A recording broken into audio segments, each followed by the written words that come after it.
Hello दोस्तों, तो आपका स्वागत है एम के कोचिंग क्लासेस में।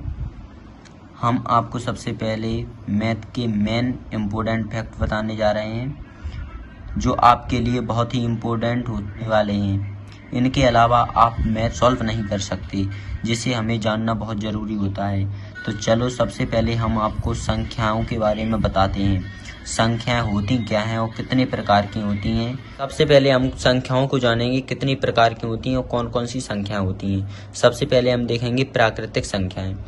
प्राकृतिक संख्याएं कौन कौन सी संख्याएं होती हैं। तो वे प्राकृतिक संख्याएं जो 1 से स्टार्ट होकर अनंत तक जाती हैं, हम उन्हें प्राकृतिक संख्याएं कहते हैं। दूसरे नंबर पर पूर्ण संख्याएं। तो पूर्ण संख्याएं कौन सी होती हैं। पूर्ण संख्याएं वे संख्याएं होती हैं जिन्हें हम 0 से स्टार्ट करते हैं तथा अनंत तक जाती हैं।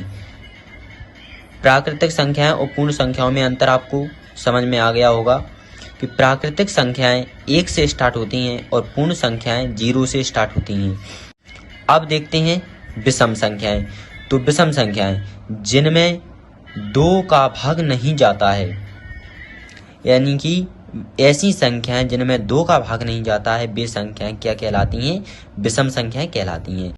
जैसे कि आप देख पा रहे होंगे 1, 3, 5, 7, 9, 11, 13 और आगे जाएंगे तो 15, 17, 19 ऐसी संख्याएं जिनमें 2 का भाग नहीं जाता, वे संख्या कौन सी संख्या होती हैं, विषम संख्याएं होती हैं।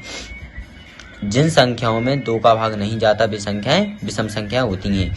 आगे देखिए सम संख्याएं, जिनमें 2 का भाग चला जाता है, यानी कि वे संख्याएं जिनमें 2 का भाग जाता है, वे संख्याएं क्या कहलाती हैं, सम संख्याएं कहलाती हैं। जैसे 2, 4, 6, 8, 10, 12, 14, 16, 18, 20, 22 ऐसे अनंत तक जाएंगी, वो वाली कौन सी संख्या हो जाएंगी, सम संख्याएं।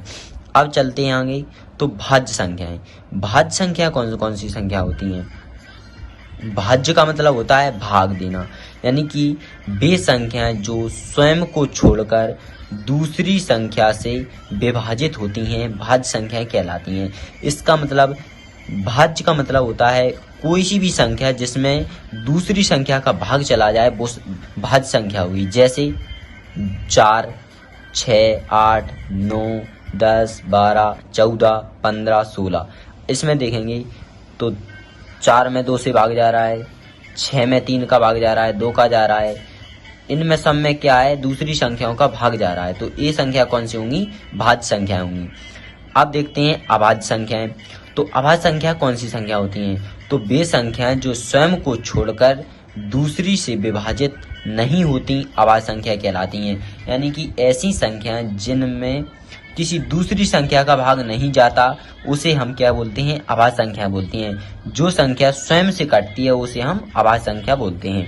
देखो तो इसमें 2 काटेंगे तो 2 से ही भाग जाएगा, इसमें 3 में 3 से ही भाग जाएगा, 5 का 5 से जाएगा, 7 का 7 से जाएगा, 11 का 11 से जाएगा।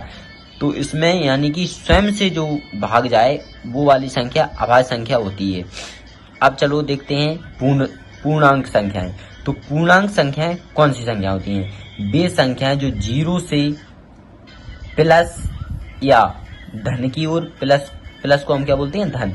तो वे संख्याएं जो 0 से स्टार्ट होती हैं और प्लस तक जाती हैं और माइनस यानी ऋण की तरफ भी जाती हैं। यानी कि देखो आप देख पा रहे होंगे 0 से इधर को हम धन में लिखते हैं, यानी कि प्लस में, प्लस का 1, 2, 3, 4 और इधर देखो तो माइनस में 1, 2, 3, 4, यानी इधर भी अनंत तक जाएंगी और इधर भी अनंत तक जाएंगी, लेकिन 0 से स्टार्ट होंगी और इधर किधर जाएंगी, प्लस में जाएंगी और माइनस में जाएंगी। ये कौन सी होंगी, पूर्णांक संख्याएं। अब देखेंगे धन पूर्णांक। तो धन पूर्णांक संख्याएं आप देख पा रहे होंगे कौन कौन सी होती हैं, यानी कि 0 से स्टार्ट होती हैं, कहाँ तक, धन में जाती हैं, तो वो होती हैं धन पूर्णांक, यानी अनंत तक जाएंगी। और ऋण पूर्णांक वे संख्या होती हैं जो ऋणात्मक जाती हैं, यानी कि माइनस में जाएंगी, -1, -2, -3 ऐसे अनंत तक जाएंगी। आप देखेंगे परिमेय संख्याएं। तो परिमेय संख्या कौन सी होती हैं। तो वे संख्याएं जिनको x/y के रूप में लिख सकते हैं, 20 परिमेय संख्याएं कहलाती हैं। इसका मतलब कोई सी भी संख्या जिनको हम बटे में लिख लेते हैं, जिन संख्याओं को हम बटे में लिख सकते हैं उन संख्याओं को हम परिमेय संख्या बोलते हैं।